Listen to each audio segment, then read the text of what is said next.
За манай залуучууд 18 нас хүрээл зээл авах эрхтэй болоод янз бүрийн зээлийн аппликейшн, банк санхүүгийн байгууллага юу гэдгийг тэндээс зээл авч эхэлдэг. Тэгээд хамгийн гол нэг асуудал нь юу гэхээр тэдгээр залуучууд зээлээ авчаад дараа нь гарах үр дагаврыг нэг сайн тооцоолдгоо. Тэгээд тийм учраас эцэгчүүд бид нэр юу хийх ёстой вэ гэхээр насан туршаагүй байхад нь хүүхдүүдтэй, өсвөр насны хүүхдүүдтэй зээлгүй амьдрал гэдгийг тайлбарлах хэрэгтэй. За зээл авсан бол төлөх ёстой гэдгийг ойлгуулах хэрэгтэй. Зээл аваад төлөхгүй удах юм бол зээлийн алдан тооцно гэдгийг ойлгуулах хэрэгтэй.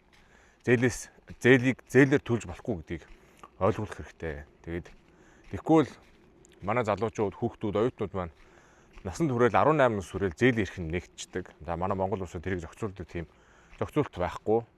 Хамаагүй янз бүрийн зээлийн аппликейшнээс зээл аваад дараа нь төлж чадахгүй маш хүнд байдалд ортгоо. Тэгэхээр бид нэр хүүхдүүдтэй анханаас нь зээлгүй амьдрал гэдгийг сурах хэрэгтэй.